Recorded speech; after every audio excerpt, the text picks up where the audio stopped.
క్రీస్తు నామమున చేరిన ప్రతి ఒక్కరికి ప్రభు నామమున వందనాలు. ప్రత్యేకంగా సియోను మందిర ఆధ్వర్యంలో ప్రతి శుక్రవారం మందు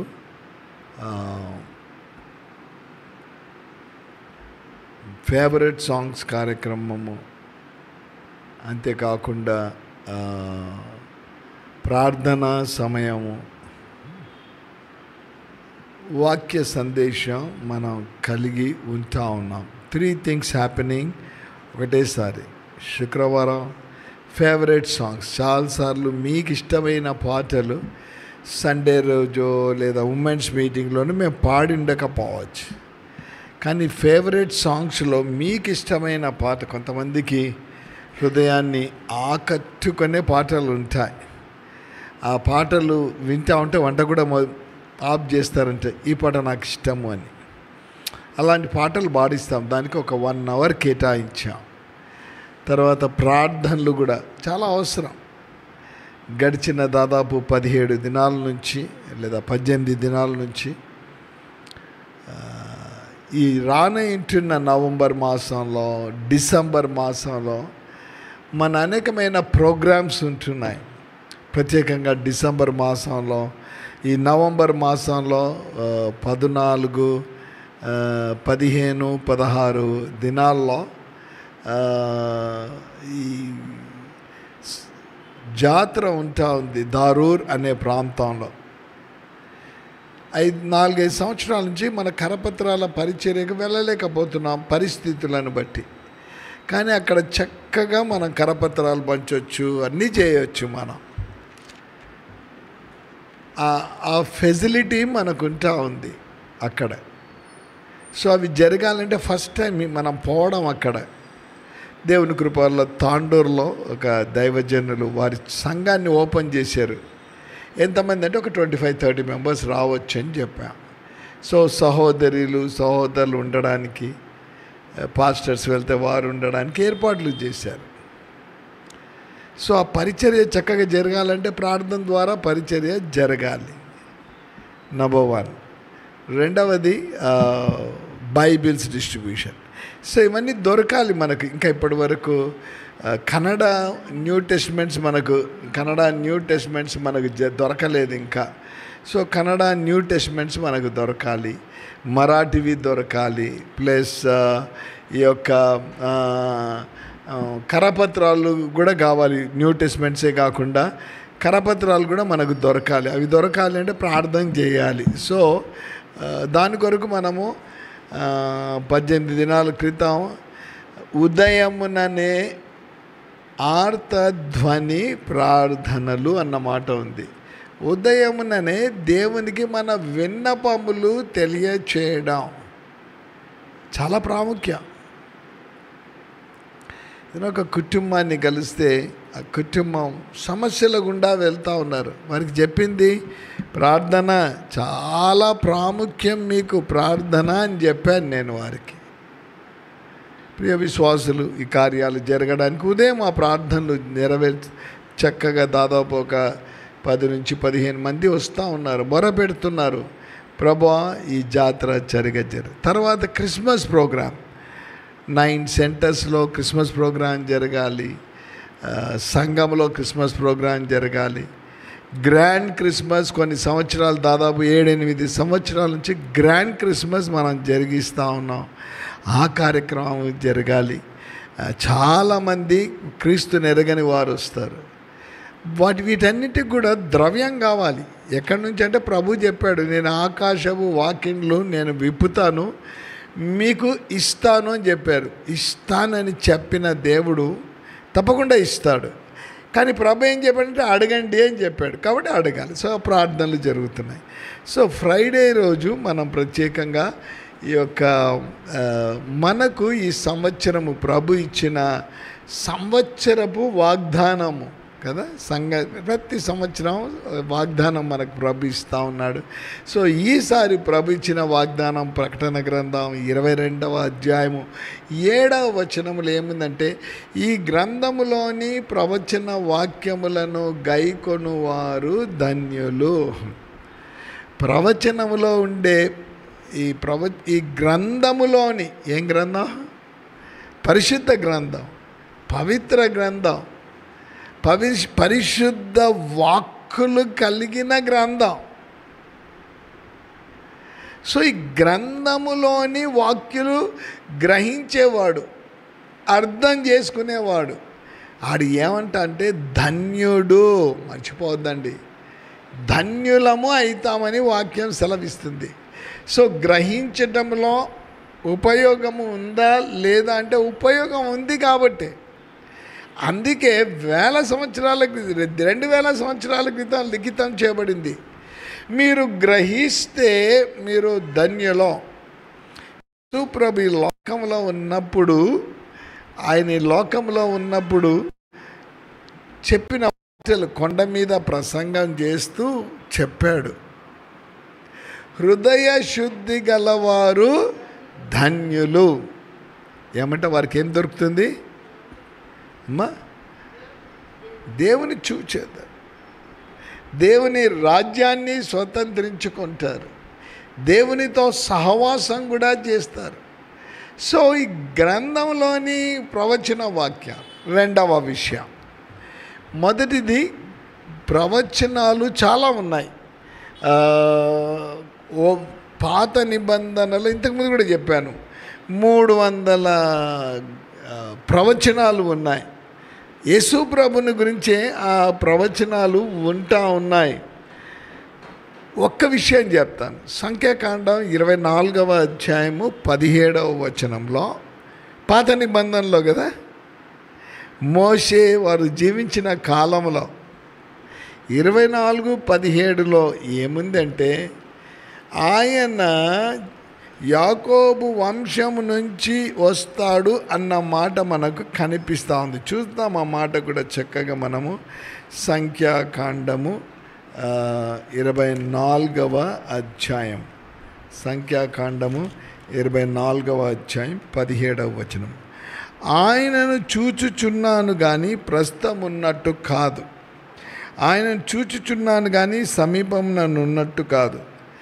నక్షత్రము యాకోబులో ఉదయించును, రాజదండము ఇశ్రాయేలులో నుండి లేచును, అది మోయాబు ప్రాంతములను కొట్టును, కలహ వీరులనందరినీ నాశనము చేయును. నక్షత్రము రాయబడింది సంఖ్యాకాండంలో. నక్షత్రము యాకోబులో ఉదయించును. ఉదయించిందా లేదా? రండి, మత్తయి సువార్త 2వ అధ్యాయం.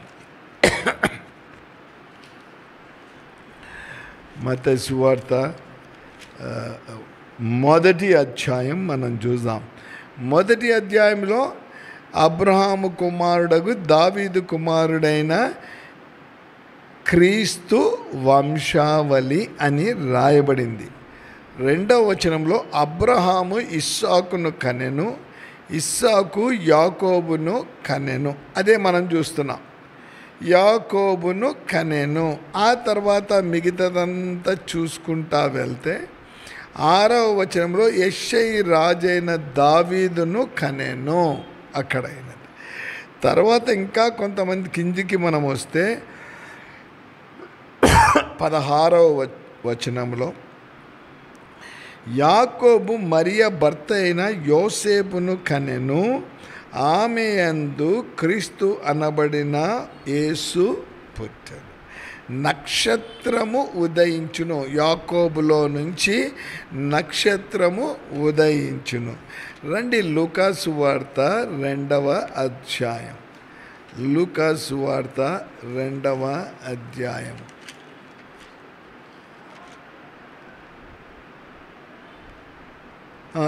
మత్తయి సువార్త 2వ అధ్యాయం.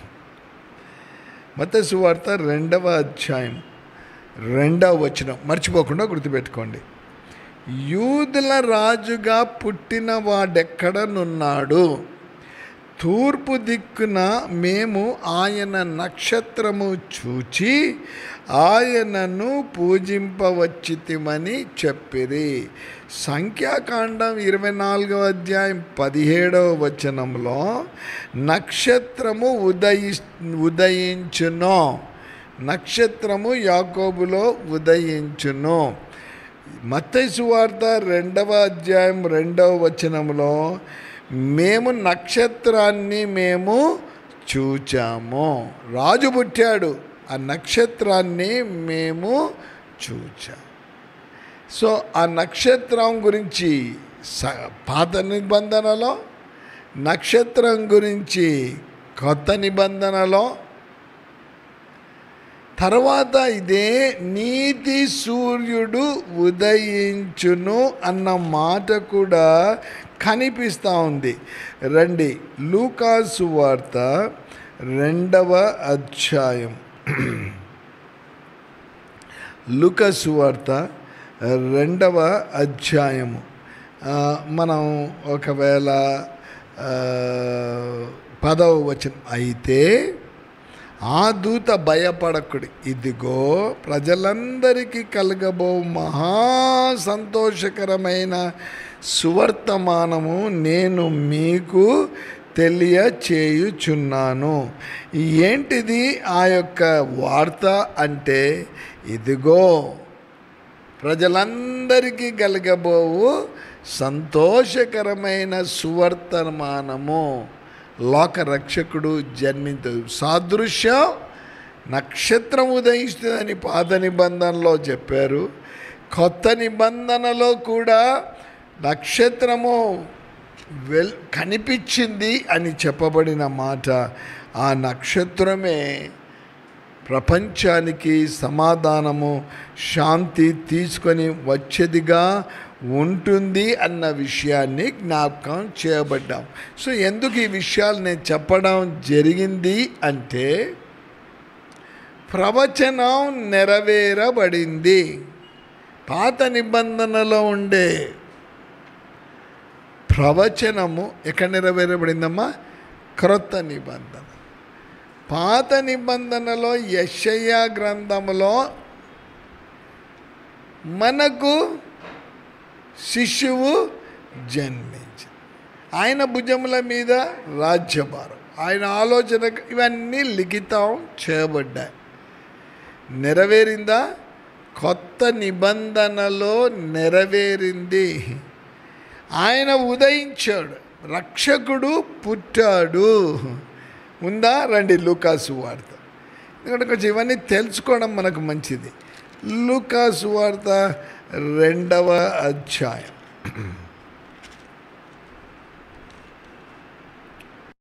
గ్రంథంలో రక్షకుడు లూకా సువార్త, దావీదు పట్టణమందు నేడు రక్షకుడు మీ కొరకు పుట్టి ఉన్నాడు. ఎందుకు పుట్టాడు రక్షకుడు? మానవాళిని రక్షించడానికి రక్షకుడు పుట్టాడు. హెబ్రీ పత్రికలో లేదా 1 కొరింథీ పత్రిక 15వ అధ్యాయం 50వ వచనంలో, రక్త మాంసములు దేవుని రాజ్యాన్ని స్వతంత్రించుకొన నేరవు, స్వతంత్రించుకోలేవు. కాబట్టి దేవుడు ఏం చేశాడంటే తన కుమారుని పంపాడు, నరరూపిగా పుట్టాడు. నరరూపిగా ఆయన పుట్టి మానవాళి కొరకు శిలువ మీద మరణించాడు. ఇవన్నీ ప్రవచనాలు నెరవేరాయి. మానవాళిని రక్షించుటకు ఆయన తన శరీరాన్ని, రక్తాన్ని మానవాళి కొరకు ధారపోశాడు. 1 కొరింథీ 6:19-20 ఏముందంటే, విలువ పెట్టి కొనబడిన వారు అన్నమాట ఉంది. రైట్? రక్త మాంసములు దేవుని రాజ్యాన్ని స్వతంత్రించుకో.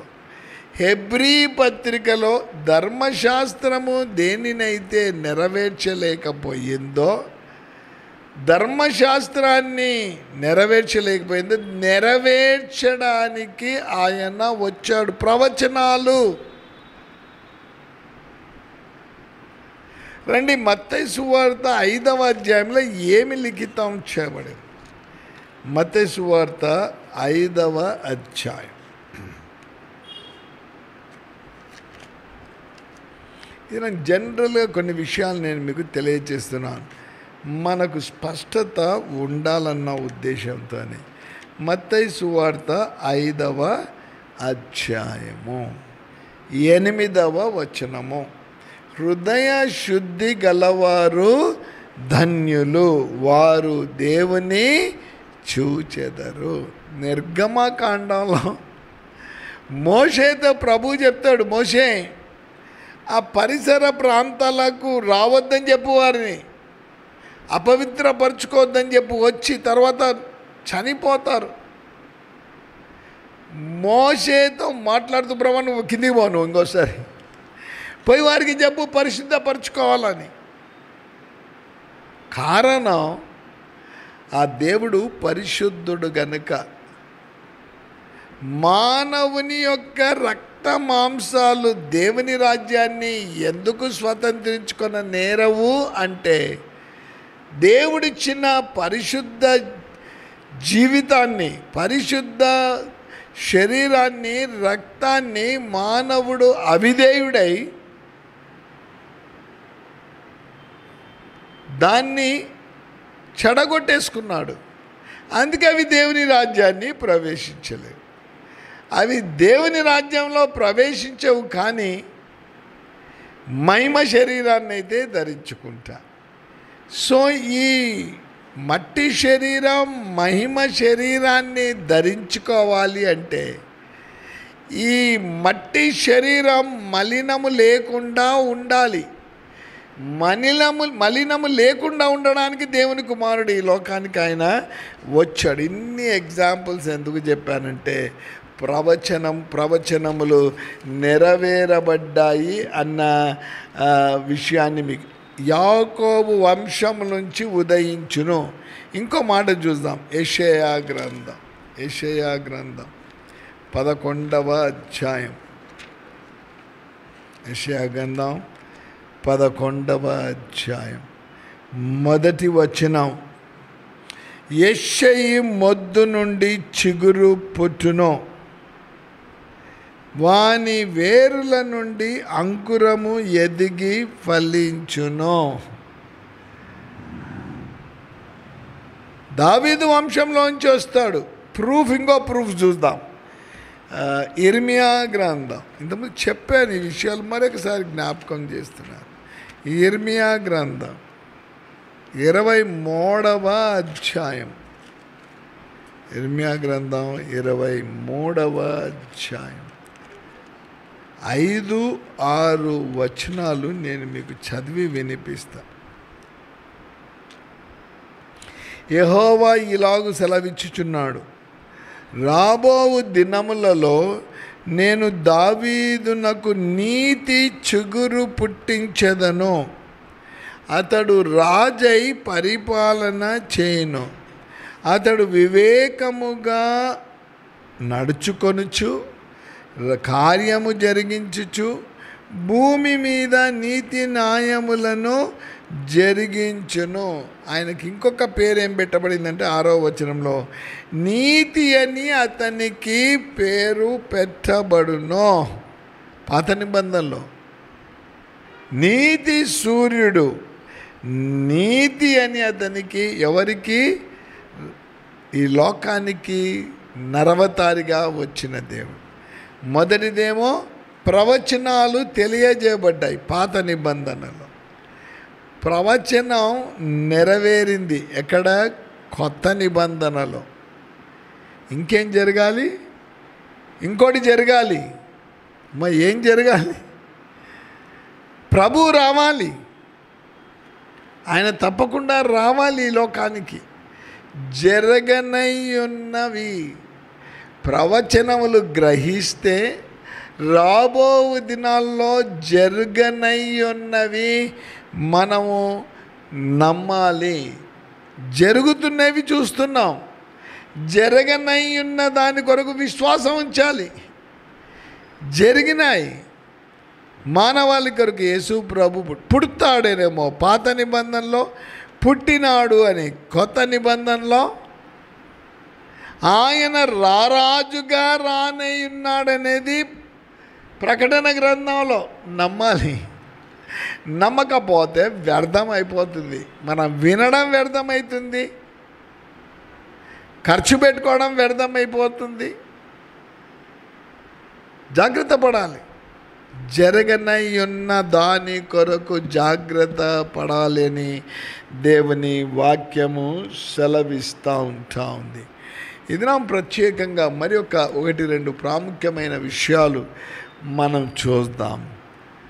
యేసు ప్రభువుని అన్యాయంగా ఆయనను హింసించారు, బాధించారు. ఎక్కడ రాయబడింది పాత నిబంధనలో? యెషయా గ్రంథం 53వ అధ్యాయంలో అతడు స్వరూపమైనను సొగసైనను లేని వాడు ఆయనో. ఉందా మీ బైబిల్లో? ఉందా లేదా చూడండి.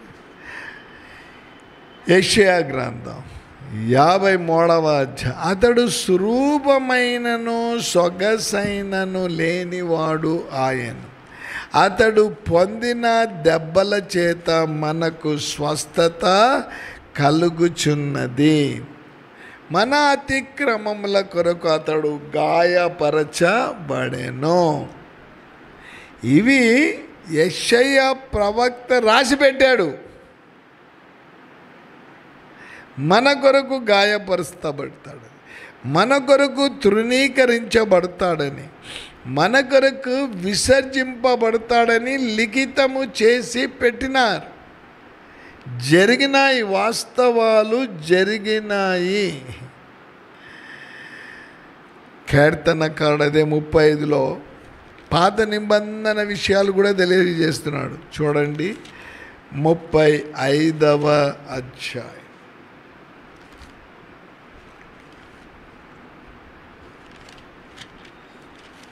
కీర్తన 35. కీర్తన 35 11వ వచనం. కూట సాక్షులు లేచుచున్నారు, నేనెరుగని సంగతులను గూర్చి నన్ను అడుగుచున్నారు. మేలునకు ప్రతిగా నాకు కీడు చేయుచున్నారు. నేను దిక్కులేని వాడనైతిని. అబద్ధ సాక్ష్యాలు పలకడం మొదలుపెట్టారు. ఎవరి మీద? యేసు ప్రాణత్యాగం చేయడానికి వచ్చిన యేసు ప్రభువు మీద అబద్ధ సాక్ష్యాలు మరి ఆయన మీద మోపారు. మార్కు సువార్త 14వ అధ్యాయం. మార్కు సువార్త 14వ అధ్యాయం 57వ వచనం, 58వ వచనం, 59వ వచనం. అక్కడ ప్రధాన యాజకుని దగ్గరికి తీసుకుపోయారు యేసును. 53వ వచనం. ప్రధాన యాజకులు, పెద్దలు, శాస్త్రులు అందరూ అతనితో కూడా వచ్చిరి. యేసుప్రభువును పట్టుకున్నారు. ఇంకా 54, 55, 56 పేతురును పట్టుకుని, నువ్వు కూడా వేసంబడి ఉన్నావు అంటే నేను లేను అన్నాడు. సరే, అక్కడ పశ్చాత్తాపం వచ్చింది ఆయన, అది వేరే సంగతి. 57వ వచనం చూడు. అప్పుడు కొందరు లేచి చేతి పని అయిన ఈ దేవాలయమును పడగొట్టి 3 దినములలో చేతి పని కాక మరి ఒక దేవాలయమును నేను కట్టుదునని వీడు చెప్పుచుండగా వింటిమని ఆయన మీద అబద్ధ సాక్ష్యము చెప్పిరి గాని అలాగైనను వీరి సాక్ష్యము సరిపడలేదు. యేసును గురించి 53వ యెషయా గ్రంథంలో అబద్ధం చెప్పినారు, అనేకమైన అబద్ధాలు చెప్పారు. మార్కు సువార్తలో అదే చెప్తా ఉన్నారు. 3 దినాల్లో అది పడగొట్టి కట్టేస్తానని చెప్పారు. ఈ మాటలన్నీ ఈయన పలికాడు. మేము వింటిమని చెప్తే కూడా అది సరిపో, అక్కడ కుదరలేదు. వారి అబద్ధం, వారు చెప్పిన మాటలు అబద్ధమైపోయినాయి. ఇంకా చూడండి 60 వచ్చి, ప్రధాన యాజకుడు వారి మధ్యను లేచి, ఉత్తరమేమియూ చెప్పవా, వీరు నీ మీద పలుకుచున్న సాక్ష్యమని యేసును అడిగాను. అయినా యేసు ఆ మాటకు ఏది కూడా చెప్పలేదు. లూకా సువార్త 23:1 కూడా మౌనం వహించాడు. అబద్ధాలు చెప్తే మౌనం వహించాడు. ఎందుకంటే అలా ఏం మాట్లాడలేదు. ఇతడు మా జనమును తిరగబడి ప్రేరేపించుచు కైసరునకు పన్నీయవద్దని తానే క్రీస్తును ఒక రాజునని చెప్పగా వింటిమని ఆయన మీద నేరం మోపిరి. కాయిన్ తెచ్చారు, అడిగారు, ఇది ఎవరికి ఇవ్వాలి అంటే ప్రభు అన్నాడు, ఒకటి పట్టుకరండి, తీసుకొని వస్తే కైసరుది, కైసరువి కైసరుకు చెల్లించండి, దేవునివి దేవునికి చెల్లించండి అని ప్రభు చెప్పడం అక్కడ. కానీ మాటను మార్చేశారు. అబద్ధ సాక్ష్యాలు ఆయన మీద పలికినట్లు వాక్యములో మనము చూస్తున్నాం.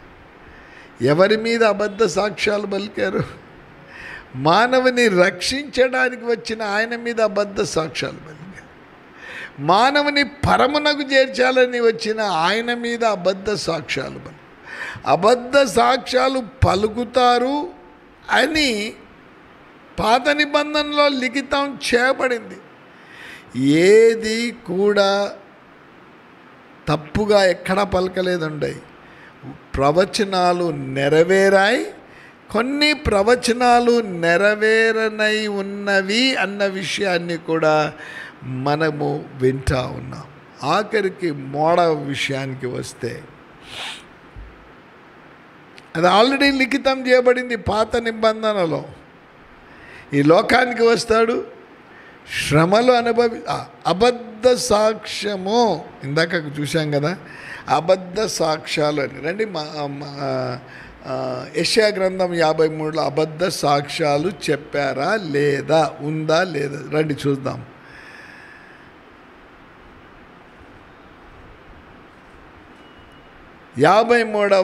యెషయా గ్రంథం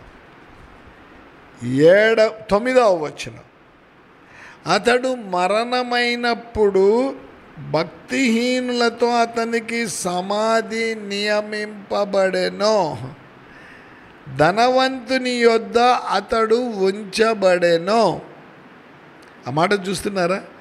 ధనవంతుని యొద్ద అతడు ఉంచబడెను, నిశ్చయముగా అతడు అన్యాయమేమీయూ చేయలేదు, అతని నోట ఏ కపటమును లేదు.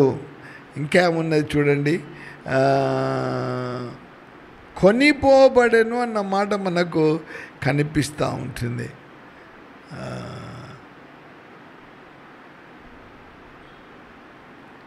12వ వచనం, ఏలైనగా 3వ లైన్, మరణము నొందునట్లు అతడు తన ప్రాణమును ధారపోసెను. ప్రాముఖ్యంగా మాట చూడండి, అతిక్రమము చేయు వారిలో ఎంచబడిన వాడాయను, అనేకుల పాపమును భరించుచు తిరుగుబాటు చేసిన వారి గూర్చి విజ్ఞాపన చేశాను. దీని మీద ఒక 2-3 నిమిషాలు ధ్యానం. అతిక్రమము చేయు వారిలో ఎంచబడిన వాడాయను. యేసు ప్రభువుని ఎక్కడ సిలువ వేశారు? గొల్గొతా మీద కదా. గొల్గొతాలో ఒకరిని పెట్టారా? అక్కడ ఒకడు, ఇద్దరు దొంగలు అన్నమాట. వారు అతిక్రమము చేశారు కాబట్టి వాళ్ళు వ్రేలాడి తీయబడ్డారు. యేసు అతిక్రమం చేశాడా? లేదు. అయినా ఆయన స్పష్టంగా మాట చూడండి, అతిక్రమము చేయు వారిలో ఎంచబడిన వాడాయనో. ఆయనను కూడా తప్పిదం చేసేసాడని చేసేశారు. కానీ తిరుగుబాటు చేసిన వారి గూర్చి విజ్ఞాపన చేశాను. ఎక్కడుందండి? పాత నిబంధన. ఇది ప్రవచనమేనా? ప్రవచనం. తిరుగుబాటు చేసిన వారిని గూర్చి విజ్ఞాపన చేసిన విజ్ఞాపన చూద్దాం రండి. కొత్త నిబంధనలోనికి వచ్చేసాను. మత్తయి సువార్త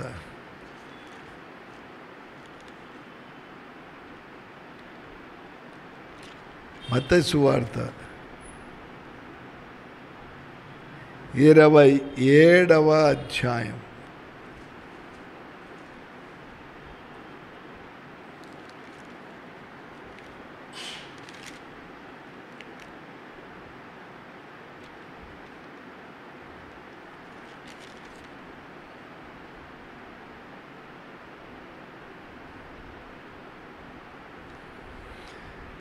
మత్తయి సువార్త 27వ అధ్యాయంలో యేసును సిలువ వేసిన విషయాలు మనకు అక్కడ కనిపిస్తున్నాయి. కానీ మార్కు సువార్తకు మీరు వస్తే కొంచెం ముందుకు, ఇంకా కొద్దిగా ముందు పుస్తకానికి, రెండవ పుస్తకానికి మనం వద్దాం. మార్కు సువార్త 15వ అధ్యాయం. ఆ వచనాన్ని స్పష్టంగా నేను మీకు చూపించాలని ఆశ కలిగి ఉన్నాను. 15వ అధ్యాయము 20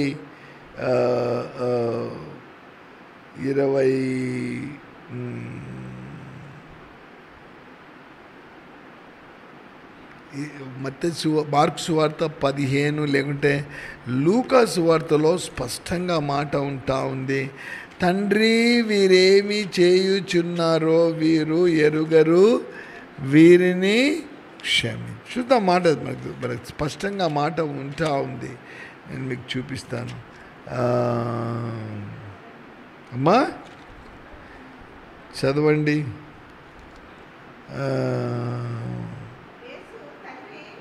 రైట్. 23వ అధ్యాయము లూకా సువార్త 34వ వచనం. యేసు, తండ్రి, వీరేమి చేయుచున్నారో వీరెరుగరు గనుక వీరిని క్షమించుమని చెప్పాను. ఇందాకేం చూసామమ్మా? ఇక్కడ యెషయా గ్రంథం 53లో 12వ వచనంలో అతిక్రమము చేయువారిలో ఎంచబడిన అనేకుల పాపములను భరించుచు తిరుగుబాటు చేసిన వారి గురించి విజ్ఞాపన, ప్రవచనం. ఆయన ఎవరైతే తిరుగుబాటు చేశారో వారి కొరకు విజ్ఞాపన చేస్తాడని. లూకా సువార్త 23వ అధ్యాయము 34వ వచనంలో యేసు ప్రభు అంటాడు, తండ్రి, వీరేమి చేయుచున్నారో వీరిని ప్రవచనము రాయబడింది, ప్రవచనము నెరవేరబడింది. క్షమించమని కోరాడు. కొత్త నిబంధనలో క్షమించాడు. వీరేం చేస్తున్నారో వీరిని క్షమించమన్నాడు. మానవాళికి క్షమాపణ దొరికింది. ఇంకా ప్రవచనం నెరవేరాలి కదా. ఎప్పుడు నెరవేరుతుంది? ఎందరైతే ఆయన యందు విశ్వాసం ఉంచారో వారందరికీ పాప క్షమాపణ దొరుకుతుంది. పాప క్షమాపణ పొందిన వారికి అందరికీ పరలోకం దొరుకుతుంది. వింటున్నారా? యెషయా గ్రంథంలో వారి కొరకు విజ్ఞాపన, తిరుగుబాటు చేసిన వారి కొరకు విజ్ఞాపన. లూకా సువార్తలో ఏమి రాయబడింది అంటే క్షమాపణతో రాయబడింది. తరువాత ప్రవచనములో ఎందరైతే విశ్వాసం ఉంచారో, ఎందరైతే క్షమించబడ్డారో వారికి ఏం దొరుకుతుందంట? పరలోకం. ప్రియ విశ్వాసులు, ప్రియ దేవుని ప్రజలారా, అనేకమైన ప్రవచనాలు, పాత నిబంధనలో ఉండే అనేక ప్రవచనాలు నెరవేరబడ్డాయి. పాత నిబంధనలో ఉండే ప్రవచనాలు ఇంకా నెరవేరబడాలి. ఏంటిది? ఇదిగో త్వరగా వస్తాడు. నేను వస్తానని చెప్పాడు, వచ్చాడు, వెళ్ళిపోయాడు, మళ్ళీ వస్తానని చెప్పాడు. వచ్చేటప్పుడు బహుమానాలు తీసుకొని వస్తానని చెప్పాడు. మనుష్యుల ద్వారా కాకుండా దేవుని చేత కట్టబడిన నివాసము మనకు ఉన్న నివాసాన్ని తీసుకొని వస్తారు కదా. ఈ మధ్య చాలామంది మాకు తాళం ఇచ్చారండి, డబుల్ బెడ్రూమ్ది ఇంకా అలాట్మెంట్ ఇవ్వలేదు అంటున్నారు. కీ ఉంది కానీ ఇల్లు లేదు. ప్రభు అంటాడు, నేనే కట్టాను, మీ తాళపు చవి ఇవ్వడానికి నేను పరలోకపువి. ప్రియ విశ్వాసులు, జాగ్రత్త పడదాం. దేవుని రాకకు చాలా సమీపంగా ఉన్నాం. ప్రవచనాలు నెరవేరుతూ ఉన్నాయి.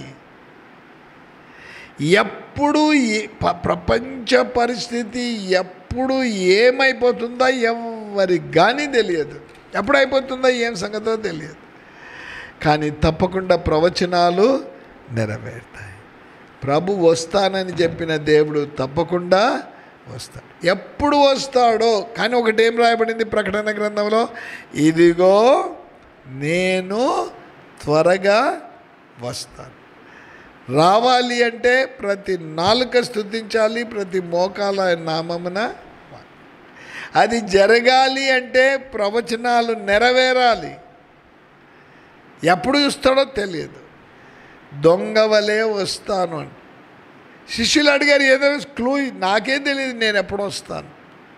కానీ ఆయన తప్పకుండా రానేంటి వస్తాడు. కాబట్టే ప్రవచనాలు నెరవేరుతాయి. కాబట్టే తప్పకుండా ప్రభునందు విశ్వాసం ఇస్తూ ఎదురు చూడాలి.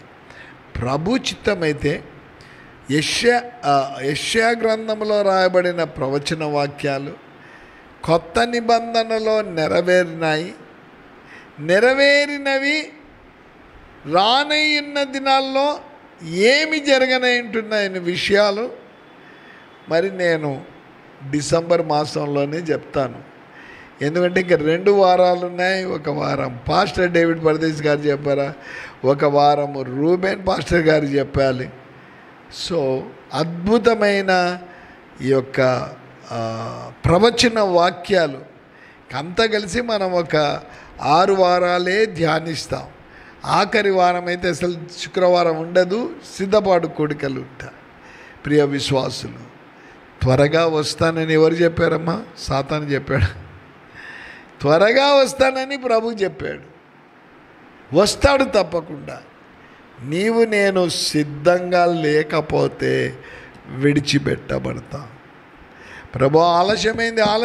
ఎగ్జామ్ జరిగింది కదా, గ్రూప్ 1 సర్వీసెస్ అని ఎగ్జామ్ జరిగింది. ట్రాఫిక్లో ఇరుక్కపోయినానండి. నా బండి పెట్రోల్ అయిపోయిందండి. గేట్ దగ్గర వచ్చి ఏడుస్తున్నారు. ఏం కనికరం లేదు. ఏంటంటే మీకు టైం చెప్పాం, 8 గంటలకు ఎగ్జామ్ అని చెప్తే నువ్వు ఎప్పుడు బయలుదేరాలి? అయితే నిన్న నేను సుజాత గారు తప్పకుండా వెళ్ళాల్సి వచ్చింది. సాయంకాలం బయలుదేరి 4 గంటలకు వెళ్ళాం. తప్పకుండా 7కంతా రీచ్ అయిపోతాం గద్వాల ప్రాంతానికని. ఆ కార్యక్రమం 7 గంటలకు కదా అని 7 గంటలకు బయలుదేరితే ఎంగేజ్మెంట్ అయిపోతుంది, భోజనం అయిపోతుంది కదా, నిరుత్సాహంగా తిరిగి రావాలి. యేసయ్య వస్తాడంట అని నిర్లక్ష్యంగా ఉంటే వస్తాడు, వెళ్ళిపోతాడు. అందుకే ఉపమానం రాయబడింది. బుద్ధి గల కన్యకలు, బుద్ధి లేని కన్యకలు. సో ప్రభు అంటున్నాడు, బుద్ధి కలిగి జాగ్రత్తగా ఆయన రాక కొరకు ఎదురు చూసే వారంగా ఉండాలి. ప్రార్థన చేసుకుందాం. ప్రభు చిత్తమైతే మరి ఒకసారి కలిసినప్పుడు ఆఖరిగా జరిగే ప్రవచన వాక్యాలను గురించిన ధ్యానాన్ని నేను మీకు అందిస్తాను. పరిశుద్ధుడైన తండ్రి, ఈ గ్రంథము పరిశుద్ధ గ్రంథము, పవిత్ర గ్రంథము, ప్రవచనములతో కూడిన గ్రంథము, రక్షణను ప్రసాదించే గ్రంథం, పరలోకానికి చేరే గ్రంథములో ఉండే లేఖనాలను గ్రహిస్తే ధన్యులమైపోతాం. మీరే చెప్పారు, తథ్యం తప్పకుండా జరుగుతుంది. అలా జరగాలి అంటే ఈ ప్రవచన వాక్యాలను గ్రహించాలి, నెమరు వేయాలి, ఆ విధంగా నడుచుకోవాలి. అప్పుడే మీరు వచ్చినప్పుడు ఎత్తబడే సంఘములో ఉంటాం. రక్త మాంసాలు దేవుని రాజ్యాన్ని స్వతంత్రించుకోలేవు, కానీ మహిమ శరీరాన్ని ధరించుకో. కావలసిన సిద్ధపాటు దయచేవి. ఇద్దరం బైబిల్ స్టడీకి వచ్చిన వారందరిని బట్టి నీకు వందనాలు చెల్లిస్తూ యేసు నామమున ప్రార్థిస్తున్నాము తండ్రి, ఆమేన్. పరమ తండ్రి అయిన దేవుని ప్రేమ, కుమారుడైన యేసుక్రీస్తు ప్రభు కృప, పరిశుద్ధాత్మ యొక్క అన్యోన్య సహవాసం చేన మనకు విత్తబడిన వాక్యమునకు ఇప్పుడు ఎల్లప్పుడు క్రీస్తు వచ్చి పర్యంతం సదా తోడండి నడిపించునుగాక. ఆమేన్. Praise the lord. అందరికీ ప్రభువు దీవించునుగాక.